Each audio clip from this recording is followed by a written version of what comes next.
Hello, everyone, and welcome to the Power of Restoration, Impacting People and Planet. We're really excited to have you here today for our conversations on the future of restoration and how public and private sector can work together on these types of projects that enrich local communities and drive a greener future. So we all are gathered today for lunch, and so please feel free while I'm speaking, my other lovely panelists are speaking, keep eating. We want you to get fed before you go back to the main plenary room later today. And before we really dive in on these exciting topics, I would love to acknowledge our presenting sponsor, MasterCard, for sponsoring this briefing as well as the Green Summit. We are so thankful to have your support in bringing these important conversations to life. And with that, I would love to welcome Christina Paslar, Executive Vice President of ESG Products at MasterCard, to make some welcoming remarks. Christina, all yours. Thank you. Thank you, Abby. Well, we are thrilled to be here today because at MasterCard, we really believe in the power of the collective action.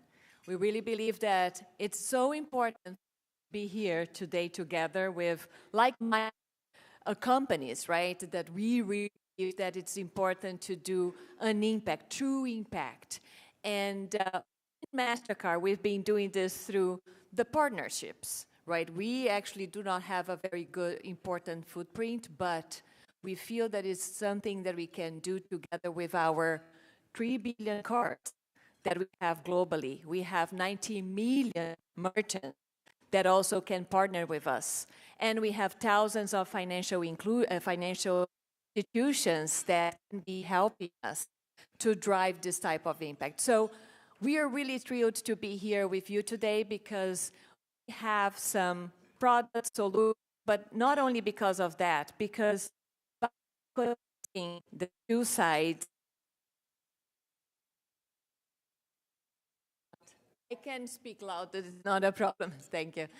But I think it's because it's important for us to be connecting is where we have sparking ideas, where we have the co-creation to really continue to inform what is the CO2. We really believe on the decoupled economy, that it's impossible to continue to grow consumption and economic prosper, but at the same time, reduce the CO2 emissions. We can inform better the CO2 emissions at the same time that consumers can be inspired to really have better sustainable choices. So, and that is kind of, for us, in the intersection of the commerce where we are, where we are really bringing together the banking system, also the consumers and the merchants. So we have partners like Conservation International, the World Institute, that is also partnering with us with programs like Priceless Planet Coalition. So with that, I think that's so important that we leverage the moment that we have here at lunch, that we can connect. Very good to be after the pandemic connecting in person so we can have these different ideas and creative type of, I would say, conversation. So we are really thrilled to have you here. And please, if you want to be partner with us of our Priceless Planet Coalition, okay, so much.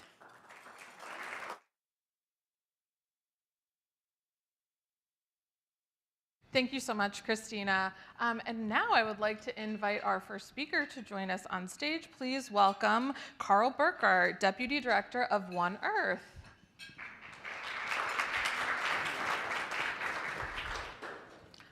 Carl, thank you. Hello. And just before Carl and I get started, I do want to let everyone know that we're going to save a couple of minutes at the end of the session to take your questions. My wonderful colleague Michael back there, look at him, he's amazing. He's going to be running around with a microphone. So just raise your hand if you have a question, and he will stand by, and we'll get to those in about 10 minutes or so. All right, so Carl, thank you for being here. Oh, thank you for having me. This is a huge topic to cover, so I just wanted to kind of level set with you by starting with the role of nature and net zero and sort of how that has evolved 6 months, a year, 5 years. I mean, you've been in this game for a long time. Yeah, net zero. Actually, a lot of people don't know I helped sort of get the net zero, some of those original white papers. I worked on that way before the Paris Agreement. So it's been, yeah, if you hear the fatigue in my voice, that was a long time. So, I mean, the good news is what net zero means is way more clear, just across the board. And, you know, the first, like a lot of the work we did at One Earth was to really get clarity on the energy side. Like, what do we have to do? And, you know, back then, even like 5 years ago, it's like, yeah, we could just decarbonize really fast and do 1.5 C. If you guys know the climate goal of the Paris Agreement to keep temperatures to 1.5 C. But that quickly has become clear that it's even, you know, we've run this model. It's called the One Earth Climate Model, used by Net Zero Asset Owners Alliance, a bunch of others, because it's a very detailed, deep decarbonization model of every piece of the global economy, how you do that, and how fast you can do that. And even if you pedal to the metal, you need pedal to the metal on nature. Like there's, you know, and we found you really need something like 450 billion tons of removing of legacy carbon out of the atmosphere, in addition to this rapid decarbonization. And so after we discovered that, which was the first version of the One Earth Climate Model, second version came out last year, we really dove into specifically what is the technical potential of nature restoration. So that's removing carbon dioxide, and so we have 5 major pathways that we funded, which are sort of the tree-based pathways, and it's the first global spatial model of those. And we found, you know, something like 370-ish gigatons, so billion tons of removal, and that's mostly through reforestation, letting forests heal, better logging, and then some planting on croplands and pasture land. So all that together still doesn't get us to all the nature removal we need. And then there's another chunk of really interesting pathways, there's some agricultural pathways and some coastal restoration pathways. But yeah, we need all of it. And so, yeah, it's essential to determine net zero. Then there's the question of, I could let you ask me other questions, but the question of then what's the role of corporate and private sector in that, which is also a whole very interesting topic. Yes, and one that we will certainly get to, as most of our audience here are coming from that side. But I do want to kind of ask you, when you think about sort of the evolution of this, you know, nature transition almost, how do you compare that to the energy transition itself? What is its role? Is there something that we can learn from the energy transition to apply to the nature transition? Yeah, I know, that's such a good question. Well, I always like to say there's sort of two wings of the bird, so theoretically, but in terms of practically, like, yeah, I was one of those people that was advocating for 100% renewables when really people thought we were crazy. Like, and this was not that long ago, you know, we're talking like 12, 15 years ago. And even, I was just looking back, like even Greenpeace around the Copenhagen Agreement, do people remember Copenhagen? So this was the big, Obama went to that one, and many people called it a failure in the press, but actually it advanced some really important stuff. But Greenpeace's model was like 80% renewables. Like no one wanted to say we could totally decarbonize things. But now, you know, everyone and their grandmother is 100% renewable models. Al Jaber, you know, the COP president, who's also CEO of one of the world's largest oil and gas companies, said we're going to triple renewables by 2030, which is very aggressive, the most aggressive target in any COP, and it's kind of closely aligned actually with our model.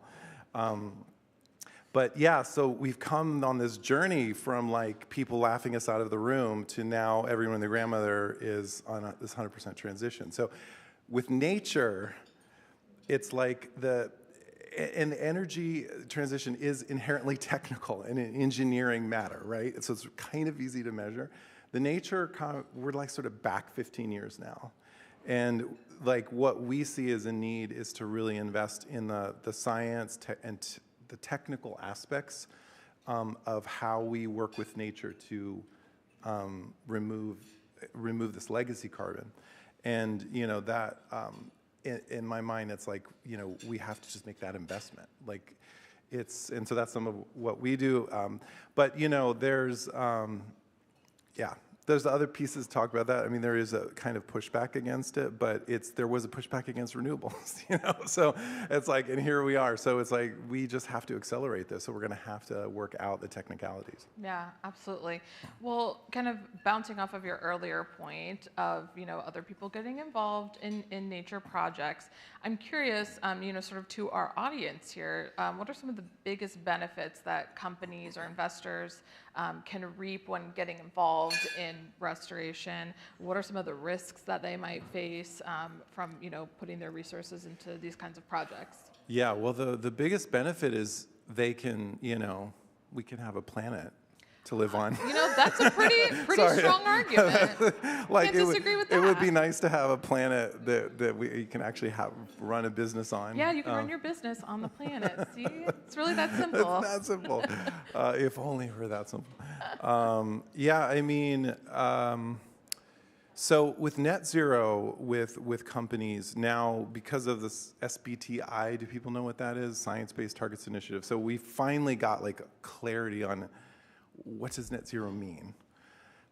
Part of, and I want to just talk about greenwashing and the John Oliver moment in a second, but part of all the pushback against corporates being involved in credits, let's say nature credits, offsets, they're different things, but is because we're really there's this fear of greenwashing, and it's like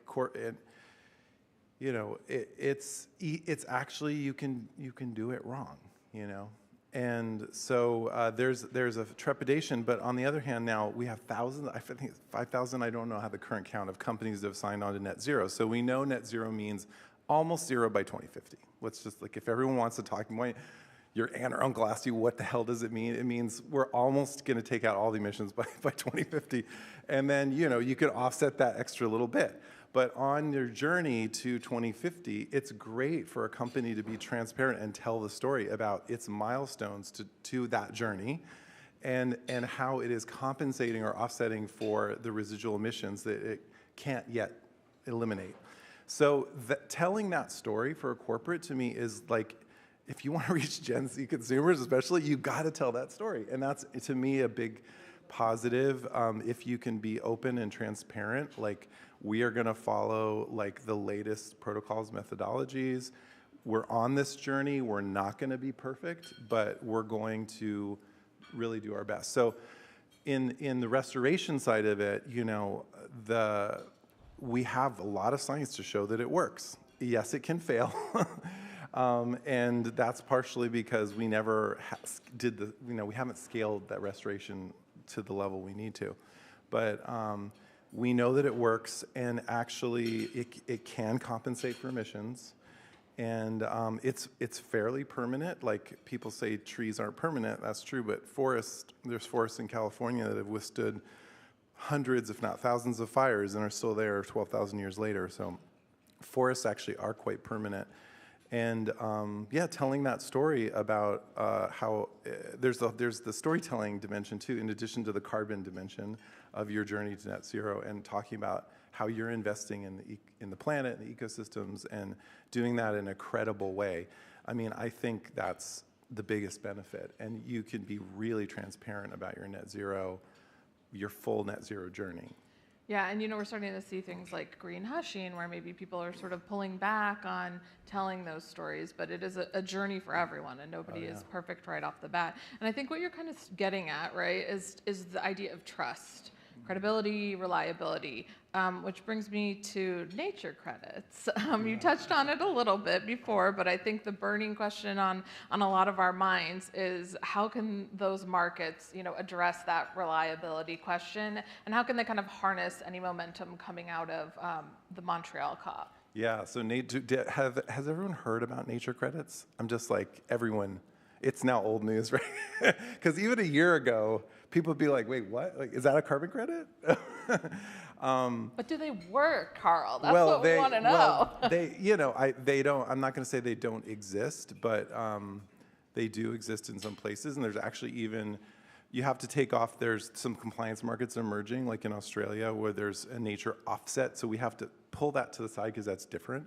But so the foundational idea here is that in the climate agreement, we have to remove all this legacy carbon. So that's done through restoration. That is additional. We're taking degraded lands that aren't being used and we're putting nature back, sucking carbon up.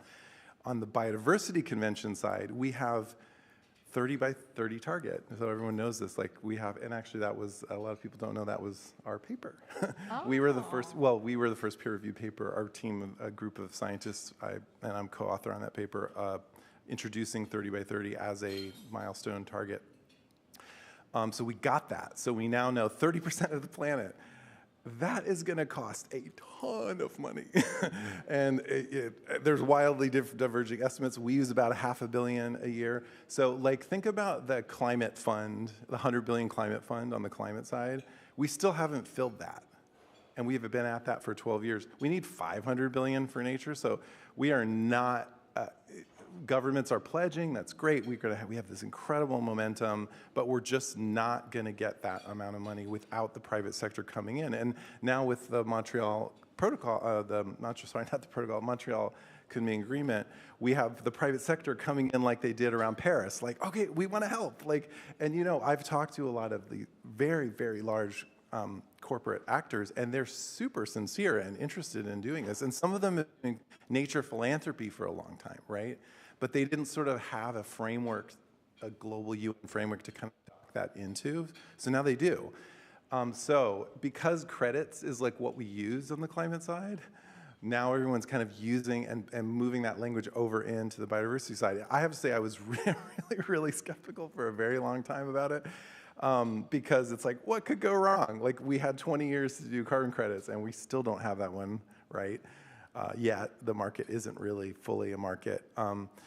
But I have been won over recently, I will say. And I just think because the urgency of the problem is so significant that we just have to figure out a way to do these credits. So I don't want to like bore everybody while they're eating, but there's all sorts of interesting ideas about how to do credits, which might be interesting to people. I don't know if there, should I go into that a little bit? Or? Well, we're running out of time, so I did want to see if we have any audience questions. Otherwise, we'll just let Carl go off on nature credits. Keep blabbing. No, not at all. Anyone who wants to hear more of Carl on nature credits? All right, there we go. General consensus. Not that many hands. Please shut up. No, it's actually. We do have a question. Sure. So I was talking about carbon credits with a professor at Bloomberg, and her view was that the whole question of credits can't really work unless there's a global industry. What are your thoughts on that? Like a really hard global, well-regulated industry. I mean, to get to the massive scale that we need, she's probably right. But, and yeah, maybe different people mean different things by register or kind of type of compliance regulation. But you know, the thing is, regulations are coming, and that's sort of also part of that answer you were asking, why will corporates do this? I mean, we're going to see ESG greenwashing regs coming. There's some on the Hill right now. So it's like at least the disclosure piece is going to be regulated soon. And so I think we can do a whole lot of it without that. And on the carbon credit side. And nature credits are so new, and I think they're similar, but we have a big opportunity right now. So just the two schools of thought, if people don't know, there's like, let's bundle them with carbon. So let's create a hybrid carbon, or a biocarbon or biodiversity uplift type credit. And the other people are like, we don't want anything to do with the markets, the carbon credits. We want our own fresh, shiny, new kind of credits. And then on that group, there's two, and it's kind of important because it does get into technology, which I know a lot of people want to talk about. But there's one school which is like, okay, we have to create, like with the carbon market, we had one single, relatively easy to measure unit, which was a ton of carbon dioxide. Nature is dazzlingly more complex than this, right? Orders of magnitude. And so there's this uplift idea, which is essentially like, well, let's could we use AI, could we use supercomputers to like mash together all these different kinds of indicators and bundle them into something equivalent to a unit of uplift? The other group is like, no, that's way too complicated. We need to move now. That's going to take too long to figure out. And let's just, if a company wants to protect a standing forest, they can't access finance in the carbon markets, right? Because it's there. Like, that's the problem, is like most of nature can't access the carbon markets. But a company wants to protect that acre, or say quarter acre, whatever the unit is, or a tenth of a hectare, then they should be able to fund that and be recognized for it. And therein lie a market, right? And that one, I think, is the one a lot of us are leaning to, because the unit becomes, did the practices happen or not? Mm-hmm. So actually, our unit of measurement is a bit different. Yeah, I don't know if that was too much. No, never too much. And everybody, Carl's going to be sitting right over there. Fortunately, we do have to get to our next group of speakers, but if you want to catch up with him after networking, I'm personally going to have to save my question on how it was working with Leonardo DiCaprio until the end, off stage. So we'll get to that later. Carl, thank you so much for joining me.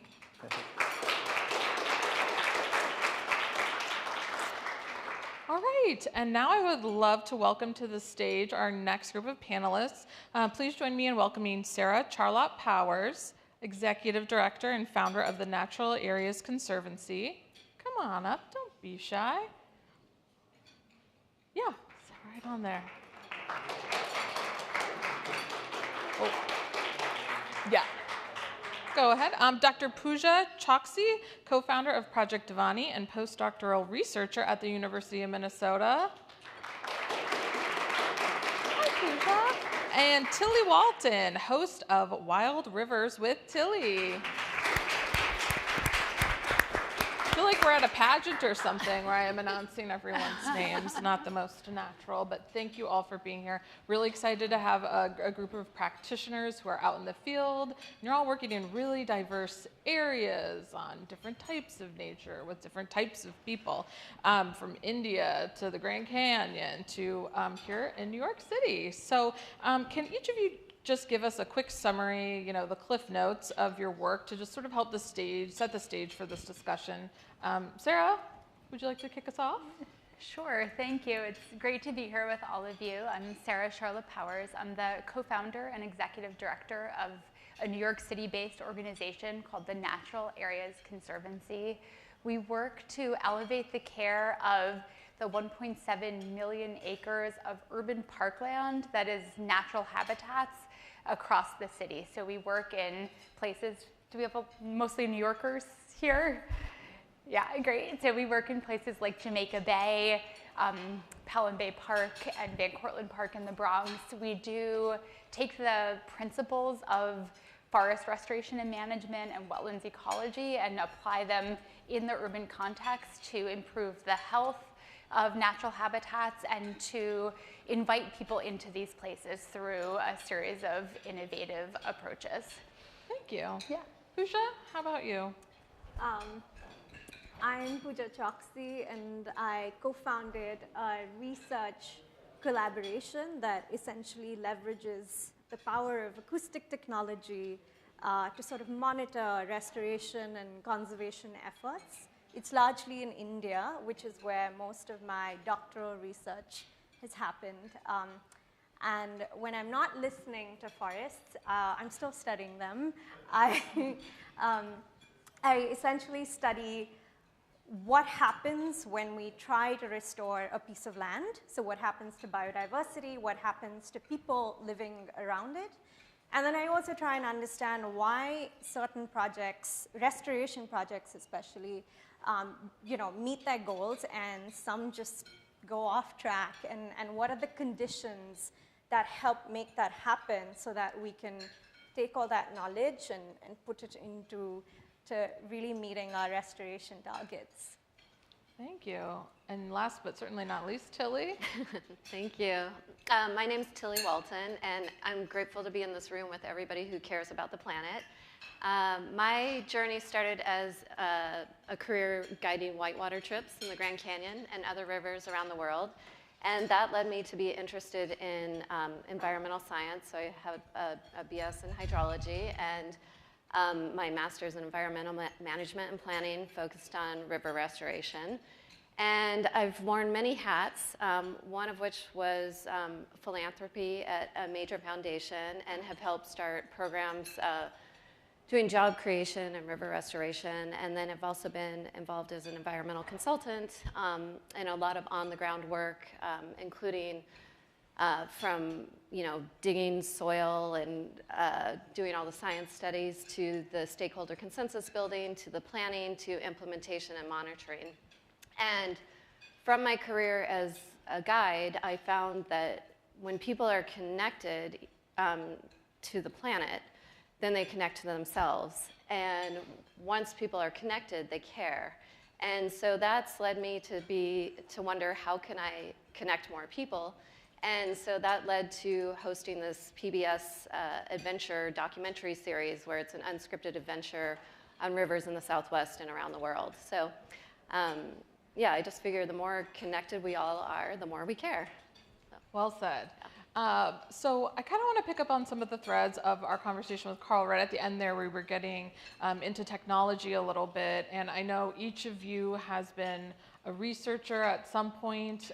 Pooja, I'm looking at you, still quite active in that space. So I'm sort of curious how you see the role of technology and data in restoration. Obviously, it's a huge piece of Project Vani, but can you just tell us what you think about, kind of the forward, future-looking view of what that means? So the biggest reason I co-founded Project Vani with other scientists is because I really think we're going to need technology, essentially just remote sensing tools, to be able to monitor all of these efforts. They're huge, they cost so much money, and we really need to know what's going on. And we can't do that always with just human effort alone. So I definitely think it's where we're headed if we want to take this to scale.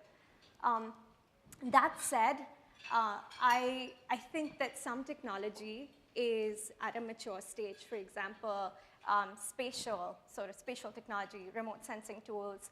We've got LiDAR. We can understand which species is where just based on LiDAR data, for example. But some technology, the one that I sort of rely on the most, acoustic technology, is getting there, but it's at a very nascent stage right now, where we're still trying to understand what is the ecological meaning of the way a forest sounds. How do we correlate what we're hearing to what a healthy, quote-unquote, healthy forest is like? Because you can define a healthy forest in many different ways, and you can define degradation in many different ways. So it's not like you can say an unhealthy forest sounds like X and a healthy one sounds like Y. It's really complex. So we're still at the stage where we're trying to understand the science behind the sounds. But that said, again, there's a lot of work happening on the back end at this point, and I think in the next few decades, it probably will be where remote sensing is now, where we can't do without it at all. So I'm very hopeful. Great, thanks. I sort of want to shift a little bit to, our session is on connecting people and planet. So let's talk about the social element of this. How do you define a community? Even there's, I think we've had this conversation on our prep calls, but it's just fascinating. Each of you are working in such different regions. Community means a different thing to each of you. So how do you approach that in your work, and how do each of you see co-benefits, identifying co-benefits for each of the particular communities that you're serving and working in? Sarah, I'll start with you. Sure. Well, I'll actually pick up on the sort of data theme and then sort of segue into talking about community. Two pieces of data that have actually informed how we think about communities, using New York City as an example. The first piece of data is a piece of ecological data, which is that we have over 7,000 acres of intact woodlands within the 5 boroughs, which is really surprising to many New Yorkers. those forest areas have 85% native canopy, which is similar to places like the Adirondacks. So we have these ecological communities that are much healthier than most people, including people who work within our city, anticipate. And then we pair that with social data, which shows that 50% of New York City residents have never experienced nature outside of their city park system. So we married together what we know about the benefit of spending time in nature, having access not just to traditional sort of recreational park space, but to awe-inspiring natural spaces and beauty. And we think about the communities that are served and not served by these urban oases, and how we can connect those communities more wholly, and how we can shift management through things like workforce development and employing local people in the care of our natural spaces, creating robust networks of trails and access in parts of our city that have not traditionally had that kind of invitation into nature. And we do, in our case, we do a lot of that work in very close, sort of slow-moving collaboration, a lot of time spent in communities, in schools, in community meetings, really getting to know the needs and desires of the residents, and then really taking the technical knowledge and expertise that we have and bringing that into this collaborative spirit to really elevate both the communities that we're working with and the places that we want to make more inviting for them. Pooja, go ahead. So I think I've had a similar approach to Sarah. So to be clear, I'm not on the implementation side. I'm more on the research side. But based on what I've seen, researching restoration projects, one, I think we use the word local community a lot, but really it's just a group of very different people put together. So for example, most of my research happens in central India, and you can have a village as small as one of 50 households. Each of those 50 households wants something different, and they have completely different aspirations. So I would think when we say community, we're still dealing with wildly varied aspirations, even within a small group. And I think that brings me to the point of using different approaches to meet the needs of people. So for example, even though this panel's about restoration, when you think out of the box, you're going to end up reaching your destination as well. So a simple example, some of the research I was involved in a few years ago, we actually found that forests sort of grew back, or sort of were restored thanks to an energy and housing policy that was introduced a few years ago. And so no one expected that to be the result. The point of those economic policies was human well-being, but it ended up having an effect of reducing degradation. So I think we're dealing with so many different aspirations that we really need to think out of the box. And this is clearly a room of creative people who are here to find a solution. So I think, just think out of the box. And I think people will be much happier with that. Great, thanks. Tilly, what does community mean in the context of your work? Well, I think I'll go back to something that Carl said about the benefit being that we have a planet that we can live on. Yeah. And so I guess I would take the scope of, this is Team Earth.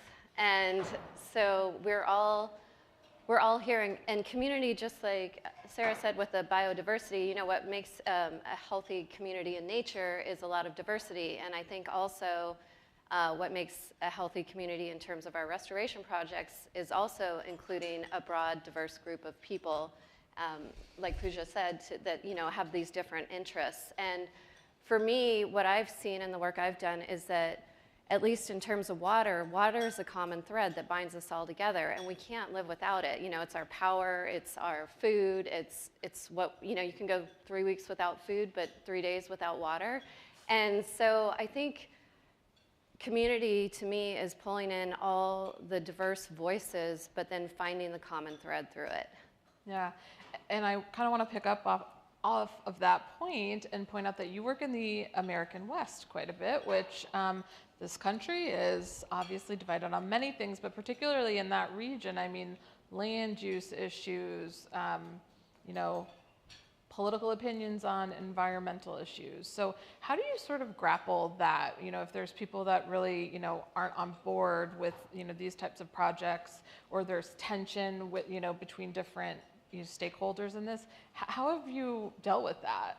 Well, a number of ways. Like an example, when we did a big project outside of Yuma, Arizona, which was a large-scale restoration, and we had, we had the tribes, and we had the local city government. We had very conservative farmers. We had very left-leaning environmentalists, and we had the economic development group from the city, and everybody had a different point of view. And so one thing that I think is key is listening to people, because most people just want to be heard. And then the other thing is creating community. So creating these stakeholder consensus building groups where you provide pizza, you get rid of barriers to entry, so you can include everybody. So you have pizza, you have childcare, and then you listen, and then you write down everybody's ideas. But the other thing I've seen is in talking with people for the show is I'll go to a very, very conservative rancher and talk to him about water, and then I'll go and I'll talk to a very liberal-leaning, say, tribal leader or environmentalist. And what it is everybody's actually saying the same thing, they're just using different language. So. It's fascinating, and I will say pizza and childcare gets very far in my book as well. So, just everybody's book, right? Right? Like, who doesn't love that? And a planet to live on. Yes. What more could you want? Sarah, I kind of want to go to you. You know, we talk often about how vulnerable populations are, you know, disproportionately impacted by the effects of climate change. I'm wondering how that plays out here in New York City in an urban environment, and how does that factor into your approaches on these projects? Sure. It's a great question, and it's, you know, for us, yeah, we could be here all day. One right? of the most pressing topics. A couple of years ago, extreme heat lapped other forms of weather-related death and human health implications to become the leading cause of climate-related mortality in our country. And that's particularly hits hard in urban areas where people live really close together, and the urban heat island, which is the phenomena where cities heat up in really hot days and don't have the capacity to cool down at night because there's so much built infrastructure that holds onto heat even as the ambient temperature begins to cool. That has become a real focus, not just for us in our work, but for many folks working in the urban space around the country. And so we are really interested in kind of thinking about that in two different ways. One is proactively taking the approaches that we know do work, like planting as a complement to things like changing building infrastructure, adding air conditioning, but also conducting new research. It's kind of amazing how there's these big information gaps, even in a sort of policy landscape where you sort of think you know everything. So last summer, for the first time, we conducted research across 12 US cities looking at the heat gradient, not just from the sort of unshaded environment into shaded neighborhoods, which there's tons and tons of research on that topic, but all the way into the interior of natural parkland to really understand not just, you know, is it better to have a tree in front of your house, which, spoiler, it's definitely better to have a tree in front of your house on a really hot day. But we are just beginning to understand the sort of neighborhood scale air conditioning effects of having larger oases of natural space adjacent to the built environment. The ability to really pull heat from neighborhoods and to cool entire residential or commercial areas. So I would say, yeah, really thinking about kind of those emerging threats, what we do and don't know, and using a combination of creation of new knowledge and innovative and collaborative practices to address those threats. in the best ways we can. Yeah, great, thank you. I want to put my good friend Michael over here on notice. We're not going to take questions right this second, but start raising your hands. I'm going to ask our panelists one more thought, and then we're going to get around to you. So he's on the lookout for you. We'll get to that in just a second. But we do have an audience here that is a lot of corporate investors. So I'm curious how each of you look at corporate involvement in restoration projects. You're practitioners, you're people on the ground, you're in the research. So how do you collaborate best with other types of people who are interested in getting involved in these projects, and sort of what would you like this audience to know about the nitty-gritty of your work? Pooja, I'll start with you. Okay. Firstly, I'm with Carl on Decarbonize. That's the most important. But in terms of corporates getting involved, I think what we need to do is marry the top-down perspective with the bottom-up. So in rooms like this, we're fabulous at understanding the bigger picture. We understand global commitments, national commitments. We've got a very top-down perspective when we meet in such rooms. But when we really want something to work, what I think we need to do is sort of marry the top-down and bottom-up. And when you try the bottom-up perspective, I'm guessing, Tilly, you've probably seen that a lot, where there's just too many opinions and you need to make something work. So it's not gonna work if we try to take a very prescriptive approach where we go in with a plan and then expect everybody to make something happen. Instead, you have to do the hard work of consulting with people on the ground and seeing what they want, because really people on the ground, you know the place you live, you know it the best. People understand what the impact of climate change is. People understand what the impact of deforestation is. They have so much knowledge. You need to incorporate that into your work. And I would say, let's not go for quick and easy solutions. We've seen a lot of these quick and easy tree planting programs that have gone south, and they haven't produced the benefits they want. So we need to do it efficiently, responsibly, and I think that we can see benefits for people, biodiversity, climate, but it really means that we need to do the hard work, not go for the quick and easy solutions. Yeah, I think sometimes we get lost in the, time is of the essence, or checking a box, but really engaging at that level with the people you're, on the ground with who are going to be impacted by it is super important. Tilly, let's go to you. Okay. How do you feel about this issue? Yes, please. Yeah.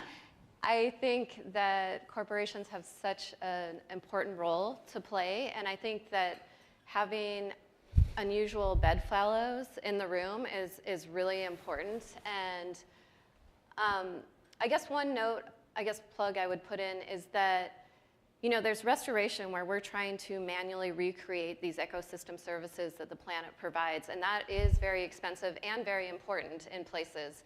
But there's also the keeping a place intact that nature's already created, because it does the work the best. And so an example, I was hiking in the Muir Woods in California and talking to these people, and they said, oh, we're doing stream restoration for the salmon, because salmon lay their eggs in the river, they swim into the ocean, and then they come back to lay their eggs where they were born. And I said, great, well, how many salmon have come back? And they said, well, this year we had 3. And in Alaska, there's a place called Bristol Bay, which is under threat from some potential mines. And right now, every year, 50 to 60 million salmon return. And so trying to recreate that in a restoration basis is a challenge. So I think if you can do conservation and preservation first with innovative solutions, that's great. And then the on-the-ground restoration work is so important, and the community building. And also, I think the storytelling, like the connecting people to place through stories and individual, because people really connect to it. And as Sarah also said, it's not just restoring the ecosystem, it's also restoring our mental health, our well-being, because we all feel better when we're in nature, we're around water, we're in these parks, we have shade to be in. Like, all of these things are both good for the health of our planet and the health of everybody and the health of our businesses. So. Great. Sarah? Yeah, well, I'll take a sort of hyper-local approach to answering this question and say there are so many opportunities for direct employee engagement in local projects in New York, but also all across the country and across the globe. We have had such positive experiences inviting groups into the work that we do to plant trees, to build trails, to help us to take care of local wetlands. Those opportunities are meaningful for us as hosts, and they're meaningful for the communities that we partner with, but they also provide a really deep connection, I think, to the parts of corporate missions that have to do with giving back to communities and to the environment, because they really make those concepts really tangible in a very shared way. So that would be one piece. I would say we also do a lot of work mentoring young people. We run a really robust workforce development and internship program, and we are always looking for folks from the corporate sector who are interested in doing direct mentorship for young people, high school and college age, and recent graduates who have an interest in the environment or trying to figure out kind of what that path should look like. Many of them come from backgrounds where a lot of the work that many of us do is not that accessible to them or just not that known to them. And so those are other ways that I think are really, really both personally meaningful, but also can have a really lasting impact over the course of the career of the people that we seek to match. Great. Well, let's get to some audience questions. Anybody have anything for our panelists? Hi, Dr. Choksi. You mentioned the housing policy that led to a reduction in degradation of the forest. Can you describe the mechanism there? Was it intended for that purpose, or was it a knock-on effect of something else? So thanks for the question.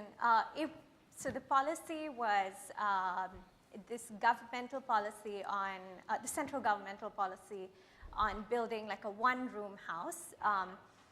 Because it was more a well-being policy. It had nothing to do with restoring forests. The reason it had an impact is that a lot of the houses require good timber, and that timber is decent sized. And that's not saying there's any problem with that. If you create your woodlots and you use it responsibly, there's no problem at all. But this just happened to be an unintended consequence that we picked up through some remote sensing work. Wow. Yeah. Wow. All right, anyone else? I saw a couple hands earlier. Hi, I'm Nina Eisman from NASDAQ. So you all spoke a little bit about the connection, the importance of connection. I know a lot of corporations are interested in restoration projects and reforestation projects. Now we've got this whole specter of greenwashing hanging over our heads. How do we tell the story without making it look like we're paying lip service to it? How do we integrate these kinds of programs, whether it's in our our offset strategy, our carbon neutrality strategy, and do it in a way that's really authentic without it, being accused of, oh, you're just doing this for lip service. Great question. Who wants to tackle that? Whoever wants to You go. can all, Okay, you can all chime in, but who wants to go first? I'll take a stab at it. Well, thank you for the question. That is so important, and I think that is a challenge that all corporations face. And back in the days of where people just started to get into the sustainability work, you always risk this is just a greenwashing. But I think that if your company culture is authentic, and if the strategies that you're building for your 5-year, 3-year, whatever plan, actually have measurable effects, I think that you have something that you can go back and say, look, this is not greenwashing. We restored X number of acres. We created this many jobs. We did whatever the focus is for your organization.